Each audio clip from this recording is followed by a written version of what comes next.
This is Good Karma Wrestling. Welcome to another edition of GKW, a WrestleMania preview edition of GKW. I'm Gabe Neitzel from ESPN Milwaukee. With me, as always, from ESPN in West Palm, Brian Rowitz, who's actually in Philadelphia for, I want to say for WrestleMania 40, but it's really for all the other shows around WrestleMania 40. In Philly, that's the important part. And from ESPN 1000, he is Jonathan Hood in Chicago, right? I mean, and we are going to have some great content. We joke, Brian is going to be doing a lot of stuff around WrestleMania 40. He's going to have a lot of videos coming up on our YouTube page. So if you haven't subscribed yet, make sure you subscribe. Get those notifications as well, because there's going to be a lot of great content. YouTube.com/@GoodKarmaWrestling. Comment, subscribe, YouTube. Look, it's gonna be an AEW light week here. I mean, we've got WrestleMania. It's WrestleMania 40 around the corner. A lot of WrestleMania content for you this week. And where we begin this week, our top story on GKW, just about everything's on the line at WrestleMania this week. So we ask you, who is most to least likely to drop their title this weekend? And we have four options. We have Gunther, we have Rhea Ripley, Seth freaking Rollins, and Roman Reigns. Rank those four from most likely to least likely to drop their title. It's sad that Io Sky's not part of this because she'd be number one with a bullet. Well, that's the obvious one. All these you have to debate. I mean, yeah, absolutely. It's too bad she's not in there because this would be an easier question. But I'll go 1 through 4. I'll just say the most likely on my list is Seth Rollins. Agreed. Only because Drew McIntyre has just been so hot, Gabe. You think about Drew and how he was almost expendable to the company, and all of a sudden now is having the best character development that we've seen from Drew McIntyre in his career. So Seth is number 1 on my list. Number 2 is Roman in the Universal Championship. You can go through the Cody thing once. It's hard to do it twice. So I just think that Roman is second on my list. Gunther is third on that list. It seems likely that Gunther could lose the championship, but this whole hype with Sami Zayn doesn't pass the smell test. It looks good in the Rocky movies, but I'm not sure if it works well on Monday Night Raw. Rhea Ripley is the least likely at number 4 for me.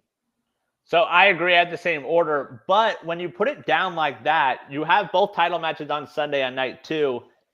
I find it weird the back-to-back title changes, like Drew winning, then Cody winning, like it feels weird, and like there still is that part of me we've talked about in the last few months of, does Cody lose this weekend? Like, do they pivot again because of what we've seen from The Rock and heel Rock, where he's making children cry for the love of God right now? They're not watching Moana anymore because of him. But Never again are they watching Moana.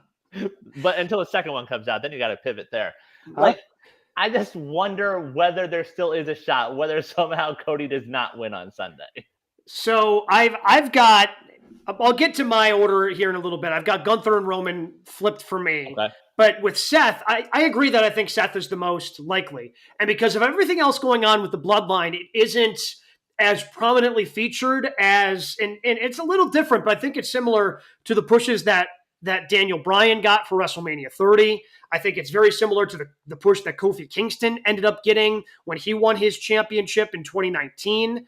So I think that Drew McIntyre has just taken the ball and run with it. Because as we found out, and we'll talk more about this in a little bit with the interview that CM Punk did with Ariel Helwani, like he wasn't supposed to be wrestling for a championship. CM Punk was supposed to be in this spot against Seth Rollins, and Drew McIntyre is just making the most of that situation. And he has just taken the ball and he has absolutely run with it. His vignette this week was probably the weakest entry of kind of his promos and everything going on around, and he was still pretty good. Like that's how good this run has been for Drew McIntyre. And I guess we've just kind of gotten to this place, at least for me. Yes, it does seem weird that they would change both titles on night 2 of WrestleMania, but at the same time, like, there's no way Seth can walk away. The story that they're telling, and Seth, again, continuing to be distracted. Seth coming out during the Bloodline segment on Monday Night Raw. Seth then, getting the trap, thinking he set the trap with Cody Rhodes, only to get trapped by Roman Reigns. Like, he's so embroiled with all this Bloodline stuff. It is ripe for the taking for Drew McIntyre, and I hope that Drew wins. Whether or not he has a contract or not, then just, well after Mania, have Damian Priest cash in and go in a different direction. But with the work that Drew has put in, he has to be rewarded with a championship, and presumably kicking off night 1 of WrestleMania. The flip side of that, if he doesn't win Sunday, you've completely killed the character. Like, we saw the high. We saw where he could have won it overseas at Clash of the Castle. They've built him back up. If he still loses with all this Rollins stuff, like, there's no reason to believe in Drew anymore. Yeah, when it comes to Seth Rollins, I'll bring you guys into a conversation I had on Busted Open on Sirius XM on Sunday. It was an organic discussion I was having about Seth Rollins. And I said, Seth Rollins, it's funny that The Rock calls Cody a solid number 2, or Roman calls Cody a solid number 2. But what about Seth Rollins? Seth Rollins comes across as just a solid number 2. Like, I'm glad that he was able to have this world title run, guys. But the point is that with Seth Rollins, he just hasn't been relatable enough. He's had all these different characters. He was part of the corporation with Triple H and with Stephanie McMahon. I mean, I know that for the most part, he's really turned into a big sports entertainer. But when you think about Seth Rollins, I think about this whole thing with this tag team match. Seth is 4th on here, and he has been the workhorse champion. I think his lack of relatability has hurt him to the point where if he loses, no one's going to cry. No one's going to cry. I feel like half the time he's doing a heel promo. So, half the time. And I don't feel like it's a babyface promo all the time. So if Seth loses and the title changes, it goes to Drew McIntyre, good for Drew, because to me, Drew's doing a better job than Seth Rollins as of late. I mean, I think he's more interesting than Roman at this point. But in terms of being the number 2, he has said that himself. We've talked about it on this show a year or so ago. He said he feels like the Savage to Roman's Hogan, or the Triple H to the Austin Rock that is Roman. Like, he is the number 2, and those number 2s don't usually get those big moments. Like, he has a memorable moment with that Money in the Bank cash in, and he'll be in a big spot on Saturday. But I think he eats the pin Saturday also. Like, I can see him eating 2 pins this weekend. Oh yeah, where he ends up losing both nights of WrestleMania, joining The Miz in the illustrious company in WrestleMania history, to lose on both night 1 and night 2 of WrestleMania. And maybe I'm just overthinking it, but I just think that it's time for Gunther and for his IC title run to end, because I think he's ready for bigger and better things. I think he's ready to chase after Cody Rhodes or Drew McIntyre, whoever ends up, winning the championships at WrestleMania. I think he's going. And again, if Cody loses to Roman, I can see, and we talked about this earlier, a couple episodes ago, Brian, where I could see the real money for me right now is Cody versus Rock. Yes. It's not even Rock versus Roman. It's not Cody versus Roman. It's Cody versus Rock. And each and every damn week, that's where I want to shell out my money. That's where I want to give WWE all my money. If you give me that match, I don't care about Rock Roman anymore. Like, I want Rock versus Cody, because that's the story. And you try to cover up the attack from 2 weeks ago with Roman not even being at SmackDown and Paul Heyman trying to tell me that Roman ordered it. Guess what? That rings hollow when Roman's not there to deliver that message last week on SmackDown. So again, that's the interaction I want. So I want Rock versus Cody at SummerSlam, and Cody can go over Rock, because that seems to be the bigger obstacle at this point, where, maybe Rock and Roman happens. Again, a lot of this is depending upon The Rock sticking around for an extended run of, I think the most fun story for me to tell would be Cody falls short because of The Rock. Rock turns on Roman Monday night after WrestleMania. We get Rock Roman at one of the big shows that they're doing in Europe this year. Rock ends up going over, and then Cody can go over at SummerSlam, where, again, The Rock is the final boss. Like, he's calling himself the final boss. So it seems like that's the actual hurdle that Cody has to get over. My best guess is that Cody probably ends up going over Roman. We get Rock Roman maybe at SummerSlam, maybe at next year's WrestleMania. Who the hell knows with Rock's schedule? But that's with the way that this has all turned out. The money for me is Rock versus Cody, which is why I can see a world where Roman does retain on night 2 of WrestleMania. The Rock told, I believe, Sports Illustrated today that he's not going anywhere after Mania. So take that for whatever it's worth. But if he's around, I agree. Like, The Rock as world champion is more appealing to me right now than Cody as world champion. Well, I mean, if you still like your part-time champions, I guess that Rock would fill that bill, wouldn't he? Because he's already appeared more than Roman has all year. Like he's more than part-time. Yeah. How about that house show in Des Moines? How was that? How did that go? That's what Cody's for. Yeah, well, that is what Cody's for. and that's the whole point of it, right? That's the whole point of it, where people want to see their world champion or the universal champion on a regular basis. But hey, I get it. This is where they're going. I just want to piggyback on what Gabe was talking about as far as the Intercontinental Champion is concerned. You know, this is an era for Triple H where the championships matter, where reigns matter. Because from a stat standpoint, we see this on social all the time. The Gunther run, the Rhea run, the Roman run, how long they've had the championships. For Gunther, I could see him losing the championship, and I believe that Damian Priest will end up being the Intercontinental Champion. They planted the seed a few weeks ago where you saw the Gunther and his group, and you saw Damian Priest and his group, and it was only the one time. But I just feel like Damian Priest has been carrying his briefcase for a reason, and he's going to have to cash in on something, and I don't think it's neither of the two major championships. I will record my own podcast after WrestleMania if – it's just going to be me yelling for 5 minutes about how stupid this whole thing is. If you're – no, why? Okay, nope, we're not going to get worked up. We're not going to yell about it right now. Yeah, don't give it away now. It hasn't happened yet. Yeah. Nope, we're not doing it right now. I don't want to get worked up about having the Money in the Bank briefcase and not going after one of the two world championships. We did that last year. It was dumb as hell when Austin Theory did it. And you know what? Probably killed Austin Theory to a certain extent as they're trying. I mean, he's really more of a side comedy act at this point. Maybe he's able to rebound eventually, but you're a joke if you go after a mid-card title with the Money in the Bank briefcase. He already is a joke for all the times Rollins laid out. Rollins is hurt and there's no cash in. Like, they've already taken the legs out of that briefcase. This story on the IC title, they've done such a great job of building up Gunther. Does nothing for me. Like those vignettes on Monday with Sammy and Chad, it's like what? Like the fact that Chad Gable's stuck in the Andre Battle Royal tomorrow is a waste of him. Like it's doing nothing for me. And like, wait a minute. You're the biggest Sammy fan on the show. I know. What are you talking about? What? I mean, so you should be all in for Sammy to finally knock this championship down. No, because what's going to happen is what we saw last year. Last year, Sammy and KO end the long tag team title run. It's all right, big moment. And the tag team titles don't mean anything anymore. That's what's going to happen to the IC title. Like, Sammy wins it, and then we'll see him on Raw once in a while, you know, taking on Big Bronson Reed every other week, and that's it. Well, I mean, and you don't have to worry about Sammy having it for long because when Damian Priest comes in to cash it in, I mean, that's just the way it is, man. I mean, don't get hot, Gabe. I mean, this is it. I mean. If they do that, then just don't have Money in the Bank anymore. Just get rid of Money in the Bank. Just throw it away. Literally throw it away.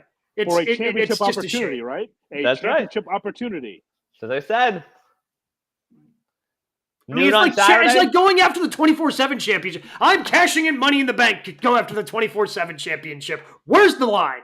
He could cash in Saturday earlier in the day. Money NXT, Wells Fargo Center. Dragunov defends against someone, Tony D'Angelo. Cash in there. I think I'd be more okay with that. I would be more okay with cashing in the NXT championship because at least they've done some things in the past with the NXT championship, whether that's KO when he brings it, when he brought it up when he was initially called up from NXT as the NXT champ, when they did the Rhea versus Charlotte thing because Charlotte had never won the NXT championship thing. Like there's at least precedent for that. And it's at least a top championship. It's not the top championship in the company, but at least it's a top championship somewhere. Also, in terms of titles, they threw it out there. I feel like I can see them backtracking. The tag team ladder match is for both titles, it appears. Yes, that is correct. Well, yeah, because Michael Cole made sure that he mentioned on Monday Night Raw that the match will go on until both sets of titles have been brought down. So I'm guessing this is how. Right? Yeah, what? Truth gets a Raw one and a SmackDown one. I just want like 4 different competitors with 4 different championships, right. And then it's confused. Like, who is the tag team? What's going on here? Can they coexist? Like there you go. That's WWE booking. That would be the ultimate can they coexist booking. Just 4 random champions. Just wait a minute. Who's my tag team partner? You? Okay, all right, fine. The other one with the red belt. That's the one. Whoever grabbed the other red belt, that's the one that you get to go. So I think that's their way of splitting those tag team championships because apparently they want tag team champions on both brands. Otherwise, again, I think they would have solidified. Just like again, at one point Roman was walking around with 3 championships. Now it's just the one. I think they would have somehow solidified and brought everything together if they just wanted one pair of tag team champs. And lastly, we got to talk about Rhea Ripley just briefly. We have her at least I have it on my yellow pad because, it's interesting how they've kept her special. I went to Cage Match just to see how many matches she's actually had since January. She's been in a lot of 3-way dances and a couple of matches, one-on-one. So they've kept her special. I don't know if it's an injury situation or they just don't think that she needs to be out there every night on the road, but they're keeping her special. I like the hype between Rhea Ripley and Becky Lynch, and here's why. It feels a little bit like Bret Hart and Shawn in some ways, in that Rhea Ripley, if you notice, she's kind of throwing her sexuality out there a little bit, talking about her backside and talking about, being mommy and like to be on top and all that. So she's a little risque. And here's Becky Lynch, the mom, right? The wife.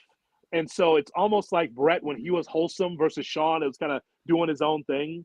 So there's some hints of that with these two that add the juice to the match, but I still think Rhea is able to win the matchup. I agree with Becky, by the way, saying that she's not stealing the show. She's just going to go out there and earn it.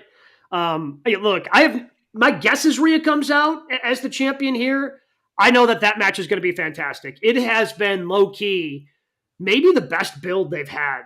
I guess the second best build that they've had. It's tough because Seth just kind of floats between 2 different stories, which has become part of the story. But I've really liked the stories that they have told between Becky and Rhea. Again, going back and planting the seed with Becky saying, "Hey, I think you're better than me, but I got to know for sure." And then they've just really done a really good job of building off of that.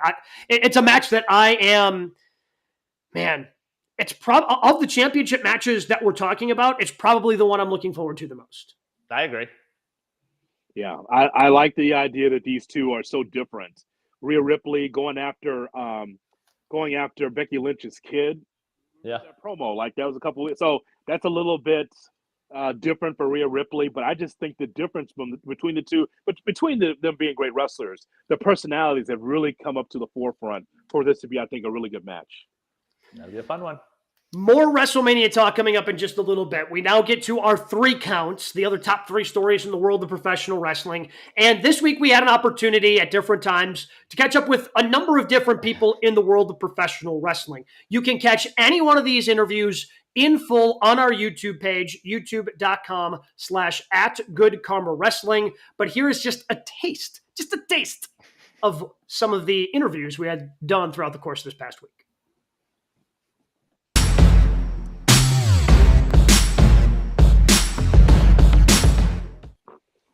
Excited to talk to our next guest because he has a book that's coming out on the legendary Macho Man Randy Savage entitled Macho Man, The Untamed, Unbelievable Life of Randy Savage. The book is going to be hitting stores on April 2nd, which means you can pre-order that right now through Amazon and other places. We welcome in John Finkel. John, thank you so much for jumping on the show, man. Thank you guys for having me. I'm always pumped to talk macho. So let's just start there. You decide, okay, sitting down, writing a book. Why was Macho Man Randy Savage the topic that you wanted to write about? Yeah, this is my 10th book, actually. So I've done a lot. Most of my other books are more of the mainstream sports variety. I did a biography of Charlie Ward, an autobiography with Mean Joe Green, books on the Supersonics with Nate Robinson, and so more mainstream football, basketball, baseball type books. But my first love, probably as a fan of sports and entertainment, was and is and has always been wrestling. And so I grew up a big John Studd fan, actually, when I was really little. I used to call myself Little John Studd, running around the house and drawing stars on my legs like his tights. And then when Macho came in, like millions and millions of us, I just became totally captivated with the voice and the phrases and the turns and the outfits and also the high-flying stuff. Like part of the reason, as I've been talking about this book, I've realized like one of the biggest draws to Macho was you could get your little brother on the floor and do an elbow drop off your bed. It was fun to do. It wasn't like the Hogan leg drop's no fun, just a clothesline or a body slam is basic, but you could do the Macho elbow flying off your bed or flying off the couch and put your brother on a beanbag or something and really live Macho Man. So from that point on, I always wanted to write a book about Macho once I realized I wanted to be an author, and it was just sitting there, and thankfully no one did it, and I got the opportunity to do so. Shayna Baszler will be representing the WWE, taking on Masha Slamovich from Impact. When you get the yes on someone like Shayna, what is that feeling like amongst your team? I mean, it's a surprise even for me, who I'm her manager and her coach, but I fully recognize that the commitments to being a WWE athlete are well, they're first and foremost, and anybody that puts that kind of effort and into securing the use of a particular talent, they want it for themselves and they want to protect that investment. So it shows that they have a lot of trust towards me and what I'm doing here, and towards Brett and myself with GCW in this show. And I just want to do as much as I can to not only prove them right, which I have no concerns with, but ultimately, this is a wrestler's show. This is a show that I want the wrestlers to be first and foremost, and to really feel like they're getting something out of this that they can't get anywhere else, and that they get to be in a ring that is really oriented around them and wrestling purely, simply in this Rawest form, the hardest hitting form at that. Forever World's Women's Champion Athena is with us here on Good Karma Wrestling. ROH Supercard of Honor takes place Friday, April 5th. ROHTIX.com for tickets in Philadelphia, and don't forget to go to watchroh.com. What is the likelihood, Athena, that you will be on AEW TV in 2024? Oh my gosh. You're going to have to wait and find out. I think it's very likely. It's something that Tony and I have talked about. I won't go into detail, but it is something that is happening. It's something that we've been talking about for almost 8 months now, just waiting for the right time, the right moment. But that moment's coming very soon. That's all I can say about that. You mentioned Billy and the work you've done with her. We've talked a lot about this show. That main event that you two put on, a show stealer, one of the matches of the year. How proud were you of that match? I was very proud because Billy had never really done something on as big a platform as ROH. Not to mention, like, it was in my hometown. All the cards were stacked against her, and she did awesome. Like, going from minionship to enemy back to minionship, it's really cool. But like, just seeing her develop over the course of this entire angle with MIT has been absolutely amazing, because she's only 19 years old. She's only 19. And, she has her own match for the Women's World TV Championship versus Queen Aminata. And I'm just telling you now, she better come home with the gold, or else she ain't coming home. Handicap that match for us. How do you see that match with Starks and the Queen? I've been very adamant about staying out of the women's tournament, because I genuinely feel that if Billy wins, she has to do it on her own. Not only that, I just didn't really want to be involved with the women's TV tournament, because that's about that championship and those women that are fighting for that championship. So to me, if I interjected, it just would take away from that in everything that they've worked hard for, But at the end of the day, Billy has to do it by herself. I can't be there to hold her hand every step of the way. She's a grown-ass woman at 19 years old. So she has a big challenge ahead of her with Queen Aminata, but, hopefully she pulls out on top. Again, big thanks to John Finkel. Make sure you're checking out his book, Macho Man, Untamed Unbelievable Life of Randy Savage, Josh Barnett, GCW Bloodsport, actually happening today, and Athena, the ROH Women's World Champ. You can check out Supercard of Honor, 7 p.m. on Friday. So again, those are just little clips, just little tastes of the interviews that we did. Catch the entire interviews at our YouTube page, youtube.com/@ Good Karma Wrestling. So thanks to all of them for joining us throughout the course of the week. We move on to number 2 in our 3 count. Brian, what do we have at number 2? This week, for the first time since signing again with the WWE, CM Punk joined the MMA Hour with Ariel Helwani. Almost 2-hour discussion about his AEW days with WWE and so much more. What was your biggest takeaway from the CM Punk interview? Man, so many things to dive into here. I guess the thing that I walked away being more intrigued about is what actually happened at Brawlout. Because he talked about what happened in London, right? There's no NDA there, but there is an NDA. And he is saying that he didn't do anything wrong. He didn't sign an NDA for anything that he did wrong. So it just becomes more intriguing of, okay, what actually happened at Brawlout? Are we actually ever going to hear anybody talk about it? I don't know if Jack Perry or Samoa Joe or Tony Khan or if anybody else is going to give their side of things of what went down backstage at All In London this year. But right now, we don't have really any firsthand accounts of what happened at Brawlout. And he hinted that the injury happened during that fight. Although I'm pretty sure in the press conference, he said he had to get his arm fixed. He confirmed Larry was a part of it. So we got that confirmation. So I guess I walked away still being very intrigued of, okay, what the hell happened at Brawlout between him and the Young Bucks? But the other stuff was fascinating. And again, with some of it with Phil, you always have to take it with a grain of salt, right? Because this is not the first time that he's given a grievance-laced interview after he's left a company. The last one left him, ended up breaking up a friendship after he appeared on Colt Cabana's podcast. But I thought it was really enlightening. I thought it was a good look into the way he looks at things right now in the world of professional wrestling. Gabe, and by the way, Gabe, all the things that you just talked about there, what happened at Brawlout, what's happened with Thunder Rosa, allegedly, that's going on with Dr. Britt Baker, all these things. None of these personal issues draw any money. Not one dime. Not one dime. All these things, it's kind of like, and even with Brett and Shawn, even with Hogan and Savage in the past, like, okay, we know you guys don't like each other. Let's put it in the ring. Let's just see what happens, right? Because people know what's going on, so let's put that combustible element in the ring so we can make money from this. None of this stuff makes money. My takeaway from this, and the biggest headline for me, Brian, is Tony Khan is not a boss. That's the headline. Yeah. But Gabe is right that even though Punk talks with conviction, speaks with profundity, hour 50 minutes, and he's laying it out there and people eating it up like, yep, that's what I thought. I think that the number one headline is Tony Khan's a nice guy, good, but just not a boss. Mm-hmm. I can actually see, and I will agree with Punk, and a lot of stuff I disagree with or don't believe, but some I do. What happened in Wembley, where Punk says, "What's up with this Jack Perry? This guy wants to use glass. This guy's in my face.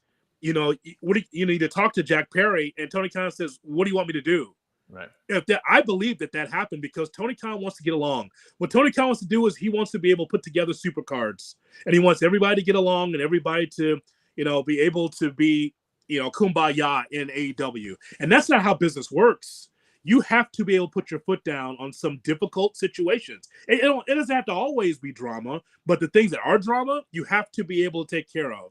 And when I heard Punk say he's not really a boss, and then on top of that, he doubles down and says his business model is, that says a lot. Yeah, but it's so hard with Punk. And Michael Sidwick of What Culture tweeted this, and I feel like it's a perfect summary of Punk. Punk is uncannily good at presenting his side of things and appearing reasonable when you know for a fact some of what he says is BS. It's an art. I always say he can tell you the earth is flat, and after a few minutes, that's what he is. Everything he's saying, you're like, oh, yeah, this is right. And then you're like, well, wait a minute. How come it's always the other person that's the asshole in this situation? It's never Punk. There's that aspect of it. My favorite part is when he's going over what happened in London, and he's like, I thought I did the reasonable thing. I didn't hit anybody. Right. Okay, well, again, because he's saying it all calm, you're like, oh, okay, yeah, maybe that's. It's like, wait a minute. If I break this down, and you're like, well, I just, you choked a coworker. Yeah.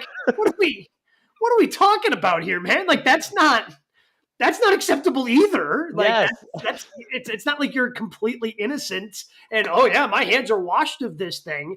So look, and if you are anti AEW and you listen to Punk, see, this is what I'm talking about. This is what I'm talking about. But I mean, Punk also laid to waste WWE. Right. And again, when he was on, he is a former employee with some disgruntled takes. Does that mean that everything he said on there, you just got to throw it out? No, I think there are some things if you parse it out. Again, I mean, I agree with you, Jay Hood. Tony Khan's not a boss. And Tony Khan, again, we talked about it when it happened, how you weren't able to somehow make money and get past all this. And Punk kind of even referenced it himself. You know, he's like, you see this all the time in other sports where guys hate each other, then figure it out so they can try to win championships or make money or whatever. The fact that we couldn't somehow get an Elite versus FTR and CM Punk and make, I mean, AEW would have made so much damn money. And again, maybe Punk wasn't willing to do that business because he was trying to get out. He made that perfectly clear as well in his interview. He didn't think that the second show on Collision and separating everybody, he thought that was a dumb idea and he didn't think that was work. So maybe Punk wasn't willing to play ball either, despite him making it seem like he was willing to play ball at the time. But if you had somebody more authoritative in control of that, I mean, you got to be able to talk, especially with the Young Bucks being executive vice presidents of the company, like, hey, guys, we can make a lot of money off of this. Yeah. Let's just try to figure this out. Instead, and again, this was before, but you have an AEW World Championship match where Punk is like, man, I don't know what the hell's going to happen because I can't trust this guy with Hangman Adam Page. And you got people going into business for themselves all the time. And, you know, that's something that AEW has to figure out. If they want to be a company that takes that next step, if they want to be a company that doesn't have to do the releases that they did this past week, right? Like it's kind of the next evolution of what AEW has to be. But I think somehow like everyone looked worse after this. Like I think if you told me a year from now Punk is doing the same interview and you replace Tony Khan with Triple H, like I'm not surprised. Like somehow he burns the bridge in WWE and it goes out that way. And from the AEW side, last night was so unnecessary. Like, do we need Adam Copeland out there addressing this interview that happened elsewhere that maybe half the crowd didn't even know happened and talking about, yay, Team AEW. And I believe FTR did it after the show also. Like, just seems unnecessary and just a bad look from AEW. Well, what happened is that Adam Copeland and FTR, Dax Harwood in particular, spoke for Tony Khan. Because Tony Khan gave a no comment for the ROH press conference earlier today. He was going to comment on it because there's NDAs and also Tony doesn't want to rock the boat. No, it was not necessary. But Adam Copeland said, I'll speak for the company. And by the way, Adam Copeland, FTR, from Eddie Kingston and all these other guys, you know why they speak highly of AEW is because they work there and that's their boss and they're getting paid well. So he feels like, no, don't worry, Tony, I'll support you. Well, they don't have to, but they're doing it anyway. Right. And so I just think that was interesting. The Hangman Page thing is also interesting to me. The promo, right? If you guys remember, and maybe I'm misremembering, Eddie Kingston and Adam Page both had promos against Punk saying nobody wants you in the locker room. Yeah. Was that? And maybe it's Eddie Kingston working, but Adam Page was pretty much saying, yeah, nobody really wants you here. And Punk just kind of took it. And you remember in that conversation with Ariel Helwani, Punk said he went over the promo with Hangman Page and Page just went left. Right. I don't know what's true or what's not about that. But again, it was a good back and forth. But did it really pay off? Again, no. Remember, the payoff was Punk when he returned making a comment about Hangman, knowing Hangman wasn't there. See, that was that payoff. There's no money in it. Right. Then you're wasting our time as wrestling fans. Right. We talk about it on the show, but then there's no payoff to it. Right. Remember, he came out, he called out Hangman. Yeah. And everyone's like, what's he doing? And then we had to go back to that promo. And it's like, oh, I guess Hangman pissed him off there. Like, it made no sense. Well, again, you bring up the Kingston, and again, that's why it was so weird. Like, didn't we already just do this? You know, with because Kingston was before, so it's like, why is Hangman rehashing this? I mean, it makes more sense now, right? If he just decided to do his own thing and go into business for himself. But again, I think that's part of what pissed off CM Punk, and that goes back to Tony Khan not being a real boss. And it's disappointing because I think Punk deep down wants AEW to succeed because he wants that second competitor out there. Not just because he has friends over there, because it's better for everybody if there are two legitimate, viable companies that you can go to. You can get into bidding wars, and the Mercedes Monets and Will Ospreys, when they decide to be free agents, they can make big time bucks no matter where they go. But you do need somebody real in charge over at AEW. I hope that maybe Tony Khan continues to grow into that role because it's still such a young company and he doesn't know what he doesn't know. And hopefully that just grows over time. I have no idea, but obviously it was not a very good look for him based on all the things that CM Punk had said. Yeah. By the way, Brian, Adam Copeland in his promo should have been before the cameras were turned on. Yeah. Just like FTR when the cameras were turned off. Like, if you want to tell the audience, hey, love AEW because I feel great about it, that's great. But similar to AEW, they only talk to this much of the audience. Right.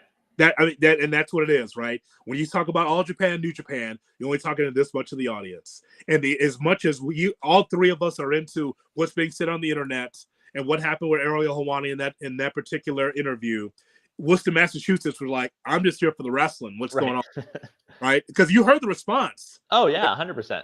Copeland's going through it, and the crowd's like, I like AEW. Yeah, I'm here. Yeah, I mean, I paid money to be here, so I'm with you here, Cope. Yeah. Let's go, Cope. Yeah. Let's go. You don't need to sell me into this. I will say that CM Punk did a better job than Triple H talking about the Vince McMahon situation. Yes, agreed. Much better. And by the way, they are close. Those two, they're close. I've heard the stories of CM Punk and Vince McMahon talking at 3 a.m. because neither one of them were asleep. They're both vampires and they stay up early. So the early workouts and stuff like that, shuffle them off to the basement, I believe was the quote for Vince. That was strong. Well, again, and I really like the way he kind of walked through it, right? Like, it wasn't just a quick, he's like, hey, here's how I've tried to process this, right? Because I was also friends with Chris Benoit. And like, I'm on camera weeping when we did that show before we knew it was a murder-suicide. And, then he's got to, he has to somehow deal with those feelings once he finds out a friend of his did such a heinous thing. So I think he did a really good job of walking through that and then relating it to another event that wrestling fans have also had to grapple with. Yeah, I thought that was perfect. Also, you guys mentioned Eddie Kingston. I believe he had the perfect response to all this on the Unlikely podcast. Eddie on CM Punk's comments, quote, "You don't work for us. I don't give a bleep." There it is, honestly. You don't work for AEW, so I don't care. That's it. I'm not even mad. That's Phil being Phil. Can't control him. That's his thing. He ain't me, and I ain't him. That's fine. That's Eddie Kingston. Right. Eddie being Eddie. Yep. There's a lot, but just the last little thing was Tony Khan, is not a boss, and also not very good as far as being able to look at contracts. Punk had a non-compete. Yeah. How? Yeah. Well, because he got fired. I'm assuming if you get again, I know nothing about contracts. Never really had a contract myself. All right, I've worked for the same company since I was 16 years old. But I'm assuming. My deal says. But I'm assuming once he gets fired, because once you get fired, but if they're still paying you, like during that period, you're getting paid. But if you get fired for cause, which is what they said, because Tony Khan was fearful of his life, because when you get fired for cause, like you're not getting paid, there's no non-compete. I think the contract's terminated and that's it. But that doesn't make sense because then I guess we saw with Andrade who wanted out, there's incentive to get fired then. It's like, oh, this will get me out and get me to Raw on Monday. Let me go punch someone in the back. Or just choke him out because, punching him. Yeah, no. Punching is very unprofessional. Yeah, he just choked a guy for a little bit. For a little bit. Not a long while, just a little bit. My bad. Was Andrade's contract just up? I think his. Yeah, that expired. Yeah, his contract just expired. But remember, he was vocal on social media and there was a lot of pouting and stuff where he was trying to get himself fired. And his reward is the Andre Battle Royal tomorrow night. I love CM Punk saying, I don't really want to talk about this, and then talks about it for almost 2 hours. Yeah, well, then goes for an hour on AEW. But the idea, and he's just so sensitive. He and Tony Khan should be best friends. Yeah. Because look, he's a Chicago guy. I respect Punk in the ring, but we all have flaws. One of his biggest flaws is that he's very sensitive. Mm-hmm. Oh, I better not say this because social media, blah, blah, blah. Why do you care? Right. Why do you care? And he says he's not on Twitter. He doesn't have a Twitter account. Yeah. Even though he's on, never mind. It's just he's so freaking sensitive about what other people say. Why does it matter? Why does it matter? You're CM Punk. People love you. And the people that hate you, they love you too. Yep. What do we got at number 3 this week, Brian? All right. WWE this year has unveiled the match lineups for night 1 and night 2. Saturday night, we'll have Rock Roman versus Cody Seth, Rhea versus Beckley, Gunther versus Sammy, and then Jay versus Jimmy Uso. Night 2 on Sunday, Roman versus Cody, Rollins versus Drew, Io versus Bayley, Logan Paul versus Orton versus KO. Which night is more appealing to you? I mean, I think you're going 2. I think night 1, because night 1's when we actually get The Rock. Night 1 has the match I'm probably looking forward to the most in Rhea versus Becky. I think Jimmy versus Jay has a sneaky, that could be the best match of the entire weekend feel to it, right? I think a lot of the really good stuff is going to happen on night 1. So I'm a night 1 guy. I think the night 1, especially you got the tag team. You're going to get some crazy spots in the tag team ladder match as well. I think it's going to have a little bit of everything for everyone on night 1. So I am going to say night 1. I will say night 2 because night 2 we get Rikishi, we get Haku, we get Ava Rain. It's going to be something, man. It's going to be a circus. We'll get Tamina Snuka. We get everybody. Anybody, please help Roman. They're going to be waving him like a third base coach coming down the ramp. It's going to be crazy. And by the way, we get Logan Paul. That's going to be a match. That's underrated on the card. We're going to see some. I think I like them both, obviously, but I'm leaning night 2 because I want to see the spectacle, the 3-ring circus of all these people circling the ring trying to save Roman's championship. I can't wait. I also like how there's only 6 matches on night 2 because, how long is the main event? I'm not saying bell to bell. I am saying entrances all the way to the end. Yes. I want to try and remember to clock it because that's those entrances. Hour 10? Those are going to be lengthy. Yes, it will. It's going to be outrageous. Yeah. They're going to put Taker to shame. Right. Well, Roman himself takes a whole bunch of time. He learned from Taker. I'm taking my time. I'm putting the ones up. I'm all good. But you're gonna get him. You're gonna get a Rock entrance. You're gonna probably get the Cody Vader, Seth doing his thing. That's at least an hour to get the 4 of them in the ring. On night 1, yes. On night 1. Well, so what's going to be longer? The tag match, the main event of night 1, or the main event of night 2? Which one's longer? Ooh. From the first note of the first entrance to the final bell. Night 2. I'll say I'm going night 1 because you got to get all 4 of them to the ring. Just those entrances. Yeah, but it's Brandy. It's the dog. Dog has his own entrance. Is the dog been training? The dog's going to come to Cody's rescue with the bloodline rules. Anything goes. That would be a swerve if Pharaoh turns on Cody. The dog. That's what we want. Yeah. If Pharaoh turns, Monday Night Raw is going to have the highest ratings in the history of professional wrestling. On the Raw after, Pharaoh's going to get his own entrance. Why, Pharaoh? Why? I can just imagine Cole. Pharaoh explains his actions tomorrow night on the Raw after WrestleMania.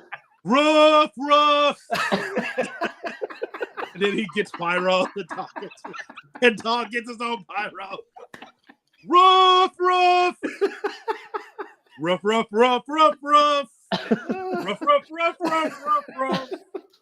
So, Philadelphia, what do you want to bark about? That's what Pharaoh would be super over. I'll tell you that right now. He already is. He's got his own merch and everything. So your job, bro, it's while you're in Philadelphia. Yeah, I know you've seen a lot already. by God. Thank you so much for carving time out between all your indie shows. I need you to search the streets of Philadelphia and see if you find a Dustin Rhodes. Okay. Because God, that's the thing that's missing. I think he'll be there. Oh. I don't know. I have a feeling. I just think he's there, and somehow, like Hunter, you have some sort of trade-off, and someone appears on Dynamite one week. Look, I think that Baron Corbin shows up on. Yeah. like I mean, the old Dixie Ospreay versus Corbin, the main event Dynamite. Dixie, we need Ric Flair for the Hall of Fame. You can have anyone on the roster. I like Christian. What? Of all the people, okay, fine, deal. Let's go. So you need to find Dustin Rhodes, because to me, even if he gets involved, doesn't get involved, just the hug at the end, if he wins, it just makes sense. This is the missing piece, Dustin Rhodes. He's not doing anything in AEW. Bring him in just for the night. I feel like old WWE logic, they would have rolled out someone else as Goldust. And like just to assume the fans are stupid. Fake Goldust.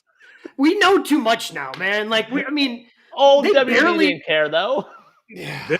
Vince would have done it. Yes. We own the character. Goddamn, bring him in. And he would have done it. He would have put Baron Corbin in a wig. Yes.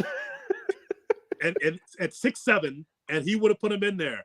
Hug him. Fake Razor Ramon, fake Diesel, the Underfaker. Like we've had too many already. He owns the IP. Yeah. I'm just telling you, like, I just think that's the missing ingredient. Yeah. I'd love to see that more than his sister and all that, and his mom going to be there, Mama Rhodes. If Dustin, gotta be there. Oh my God! And by the way, this could have been an easy trade. It could have been an easy trade. Can we use what's the tape that Tony needed? What is it? For Sting, right? Yeah. Can we get the Sting tapes and we'll give you Dustin Rhodes at WrestleMania? It's simple, right? Yep. Mm-hmm. Oh, Triple H said no, can't have the tapes. Okay, then you don't get Dustin. That would work. I mean, it would have seemed easy enough to play ball, And yes, I agree, because they've even hinted in some of the promos. We talked about the Shield, and by the way, the first people to beat the Shield, it was the Rhodes Boys. Right. Like Dustin has been, when you take a step back, and they continuously hint at his time in AEW as well. So like this whole thing is a part of Cody's story. Like the whole thing, not just his beginnings and failures in WWE a decade ago, but also him becoming the Indie King, him starting AEW, all leading to this. And Dustin's been there almost every step of the way for him. When you think of Goldust and Cody, like when Goldust kind of came back to WWE with Cody, and then Cody became Stardust, Goldust is still there. The match that they had at Double or Nothing when he was in AEW, like Dustin's been there just about every step of the way. I'm with you guys. If they could find a way to do it, it would be the cherry on top that would make it feel complete. Yep. I know they always have this hype about how big these WrestleManias are, but I just think that this is the right tone. The Triple H era, and we're going to watch WrestleMania without a McMahon around. Yep. No Shane. This is we sure. We only got 6 matches on night 2. No. They tried last year; it didn't work. Maybe they do it again. He's got a year to heal up. Shane, here comes the money. You know what? Okay. So Shane becomes the new Pete Rose then, right? That's what happens, right? So Shane comes in and he somehow hurts himself, or he gets pile driven in the ring like Pete Rose. Maybe Pete Rose gets a pile driven. Will Kane be there? So you can just kind of do what he did before in Philadelphia, like Pete Rose gets a pile driven again by Kane. I mean, that's tradition, isn't it? We got Meek Mill, we got Lil Wayne. Apparently, Jason Kelsey's been reached out to. Who knows? So I think that's the deal. I think that you bring Pete Rose in, and so he gets hurt by Kane. I think to your point though about the 2 nights, like it's exciting as a wrestling fan. This doesn't feel like a casual fan event. It feels like it's for us finally, which I can't tell you the last time I felt that going into a WrestleMania. So we have all this, you have all the hoopla, you'll have all the celebrity star power as well. But I think we're gonna get some damn good wrestling. I mean, again, Triple H has done a great job, I think, of kind of mixing both. And it always helps. You brought up Logan Paul earlier. Yeah. When you have somebody like that who's on the roster and already has that cross appeal, and then you add The Rock to that on top of it. So you have you have that crossover. The Rock is part of some of the funnest storytelling WWE has done. Logan Paul, again, then you add these other Philadelphia stars that have more mainstream appeal as well. I think it's going to have a good mixture of both. I don't think it's going to be, too heavy wrestling or too heavy, so many mainstream people. I think they're going to do a really good job. I am really excited for WrestleMania 40 because I think it's going to signify what we can really expect out of it in the Triple H era. Yep. What do we got at news and notes this week, Brian? All right. Hall of Fame takes place tomorrow night after SmackDown in Philly. We know Paul Heyman will be the main event of the evening, and we found out this week Roman Reigns will be the one doing the induction of Paul Heyman on Friday night. Again, I still think it should have been CM Punk, but storyline wise, it makes the most sense. And they've tried to, I don't know why they do this for the Hall of Fame, where they like blend the storylines with, then they're also drawing back the curtain with a lot of these. So I guess it makes sense. I wish it would have been Punk. I understand why it's Roman. But the Rey Mysterio one was a farce. Because that was him and Dom, right? Mm-hmm. And Dom was kind of involved. He kind of walked out of the ceremony like he's in the Hall of Fame. Right. We just stop the storyline just for a few minutes, please. Can we just celebrate? No, they literally can't. He got booed at his own wedding. Right. Like literally, Dom is living WWE kayfabe 24/7. I love that Paul Heyman is going to be inducted in Philadelphia because of his ECW ties. I love that Leah Maivia is going to be inducted because there was rumor about that. Now it's going to happen. She ran Polynesian Pro Wrestling back in the day on the financial channel when the ticker would go on the bottom. Very strange. Go to YouTube and see like the actual ticker on the bottom during a wrestling show. You see Kevin Sullivan there with the palm trees behind him. Mark Lewin, I'm going to kill you while you see what's happening with IBM. Wow. Very strange. But she was running that territory, so I'm happy for this class. It should be a lot of fun. Also in the WWE calendar, Saturday noon from Philadelphia, NXT Stand and Deliver. Carmelo Hayes versus Trick Williams will main event that one. Elsewhere on the card, Dragunov defends the NXT title against Tony D'Angelo, and Lyra defends the women's title against Roxanne Perez. See, we asked we asked the wrong question in there. Brian, are you more excited for NXT night 1 or night 2? Ooh. Well, I have to catch up on Speed first, and then I'll see where I'm at with NXT. So, I got to balance it all. That debuted this week. Did everyone watch that? I forgot it. Forgot all about it. I watched it. Do you need a review? Oh, yeah, go for it. Please. Yes. Speed was good. It was very fast. Okay. Yeah. Now, Corey Graves did the play-by-play. It's 3 minutes, so you don't need a color analyst. Right. He did it by himself. Corey. Wow. Yeah, so you don't need an analyst to break down a 3-minute match. So it's just Corey calling the match.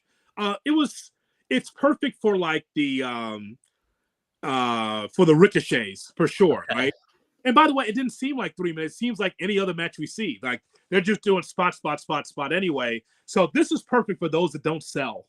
Okay, good.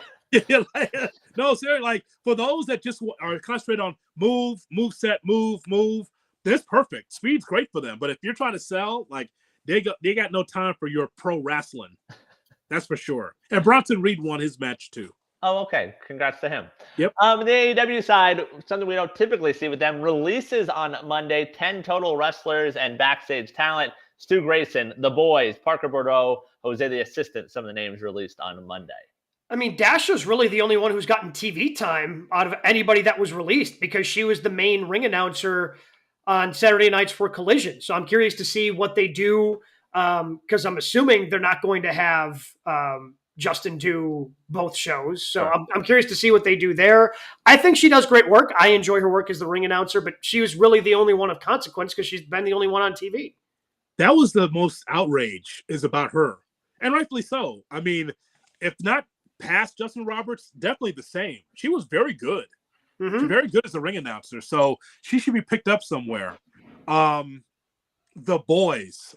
Yeah. So that's a weird. So they're in the middle of a storyline right now with Dalton Castle and Johnny. They're fighting on Friday. But then today on the ROH call, Tony Khan said basically, oh, they were late and no-showed some shows. That's why we had to get rid of them. One of said boys then took to social media. Is like, that's not true. So there might be more to that story. They no-showed. That's impossible. They didn't. They don't have that many shows. Of course they showed up. Like what? No-showed? Like the boys? No. He said late and no-shows. They say not true. Okay, well, this is because finally Tony Khan has a bad cop in the offices. Sure. Remember, he made two new hires in the company. Someone has to be the, God, this is bad to say now, the John Laurinaitis of AEW. I know that's but someone had to be the bad guy in that. Someone's got to do the hiring and firing in that company.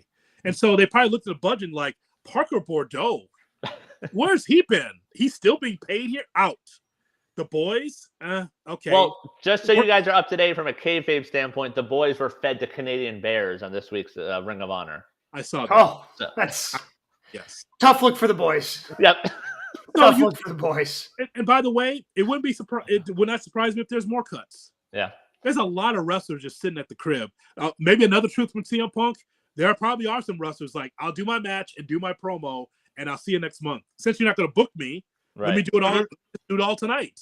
So I think that there's some truth into that too. Why have people sit out? You don't do house shows. You have all this TV, and yet people still can't get on. Cut them.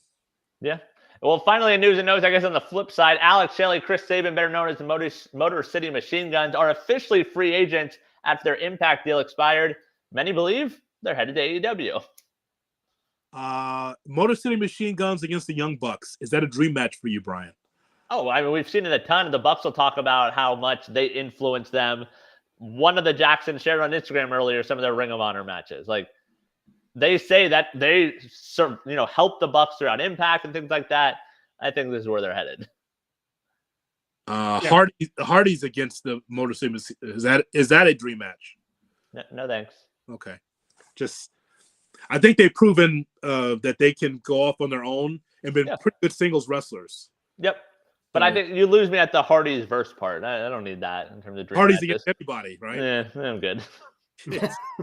All right, Private Party again. Go ahead. I'm good with that. I'd be into that. Yeah, there's a lot of really good tag team wrestling in AEW. It makes sense. Yeah.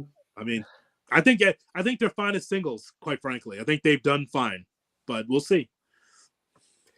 What did you guys have on your list for matches of the week?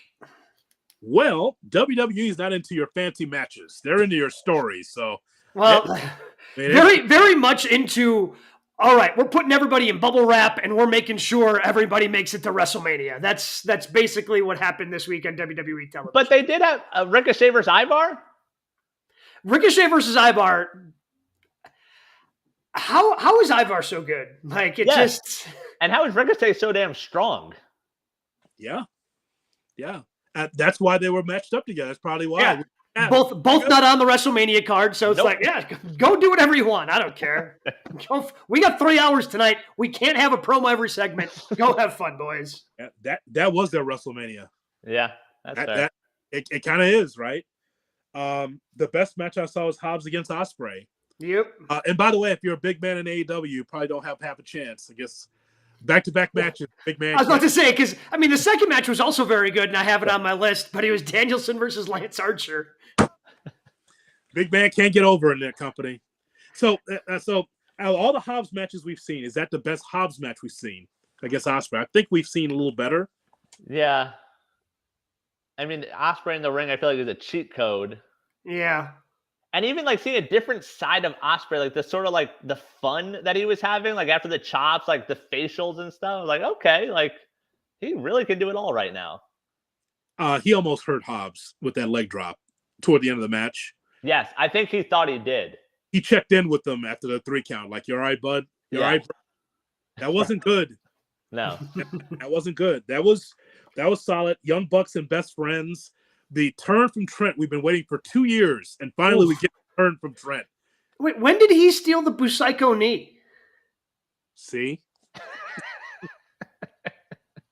Like, right? When did that happen? Like, I noticed the first time he did it, I'm like, wait, when does he do it? And then he did it, like, I think he did it like a week or two ago. I'm like, wait, when did Trent start doing that? And then obviously he used it on Orange last night. But I mean, the Busaiku knee should kind of be just a Danielson thing until Danielson's done, right? Yep, because Gabe Neitzel is an old school wrestling promoter because he sees that didn't make any fucking sense. Right? I thought the same thing. I didn't say anything, but I thought the same thing. Like, so you're just going to use people's moves now just because? Why? Because you're indie-rific? Okay.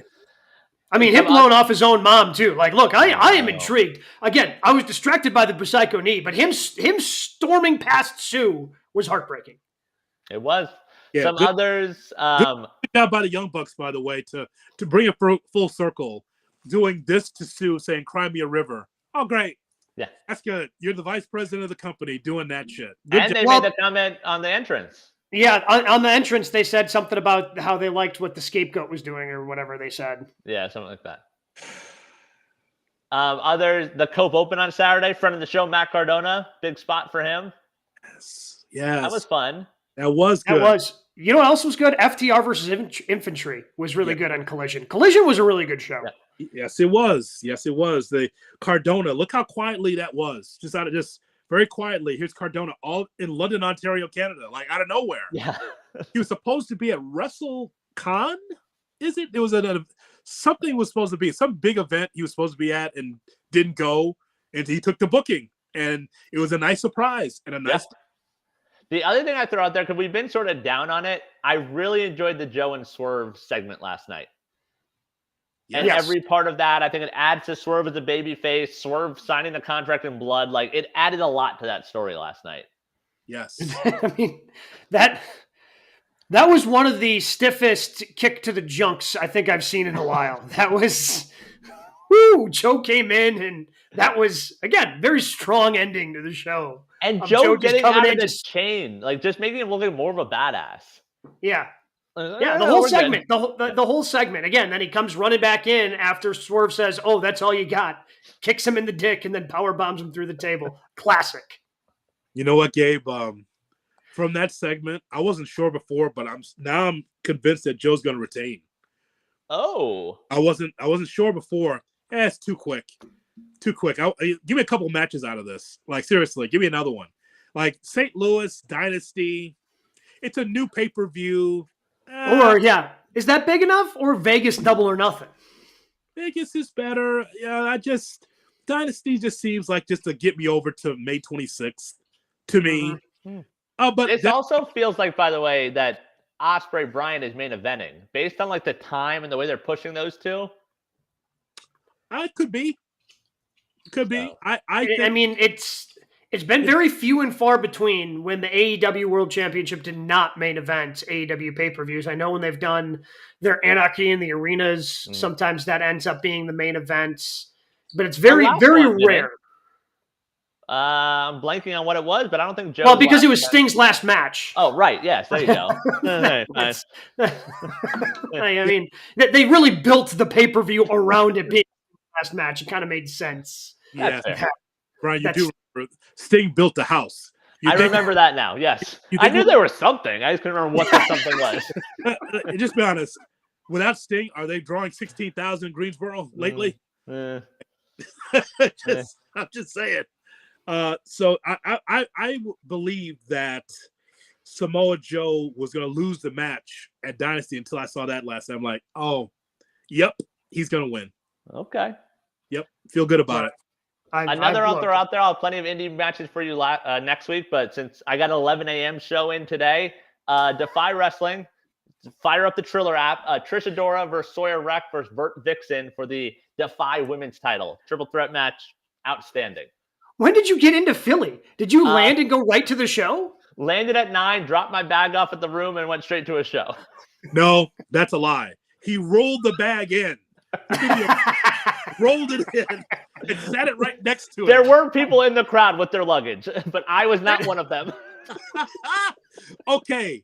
Anything else you can tell us about Defy? Oko, that's the first time you saw him in person, right? Yeah, big surprise appearance. He was awesome against the Bollywood Boys in a tag match. Main event of that show, Gringo Loco versus Kenta. That was a good match. Ooh. Yeah, good. Penta's good at this wrestling thing. Yeah, I've heard. Yeah. You know, I haven't seen in a while, but I've heard that he's pretty good. Yeah. So I'll have plenty more for you next week. Triller TV. I was about to say, we're going to have to like dedicate a whole like big chunk to Brian Rowitz's independent corner on GKW next week. That's for sure. So GKW_wrestling is our Twitter feed.